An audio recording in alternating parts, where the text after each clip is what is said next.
চলো বানাই আজকে সন্ধ্যাবেলা চায়ের সাথে হালকা কিছু স্ন্যাক্স। তো এই স্ন্যাক্সটা বানাবার জন্য মাত্র 2-3টে উপকরণই দরকার আর খুব তাড়াতাড়িও হয়ে যাবে। স্ন্যাক্স বানাবার জন্য প্রথমেই যেটা লাগবে কিছুটা সেদ্ধ আলু। এখানে আমি কিছুটা সেদ্ধ আলু নিয়ে নিয়েছি আর এর মধ্যে বেশ খানিকটা চালের গুঁড়ো দিয়ে দিয়েছি আর দিয়ে দিয়েছি বেশ খানিকটা কর্নফ্লাওয়ার। তো এই দুটোর পরিমাণ একটু বেশি বেশি দিতে হবে। আর এরপর দিয়ে দিতে হবে স্বাদ মতো নুন।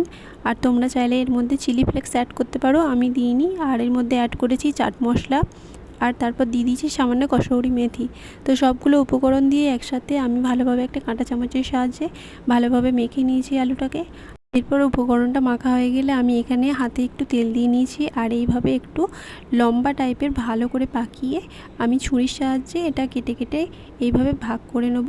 আর এবার একটা কাঁটা চামচ দিয়ে আমি একটা শেপ দিয়ে নিয়েছি। এইরকমভাবে প্রত্যেকটাকে এইভাবে শেপ দিয়ে আমি একটা চৌকো শেপ দিয়েছি। তো বাকি ডোটা থেকেও আমি এইভাবে সমস্ত স্ন্যাক্সগুলো রেডি করে নিয়েছি। আর এবার কড়াইয়ে তেল দিয়ে দিয়েছি আর এগুলো একটা একটা করে তেলে ছেড়ে দিয়েছি। তো তেলে ছেড়ে খুব উল্টে পাল্টে ভালো করে এগুলো ভেজে নিতে হবে একদম লাল লাল করে। কিছুটা ভাজার পরই এগুলো একদম মুড়মুড়ে হয়ে যাবে।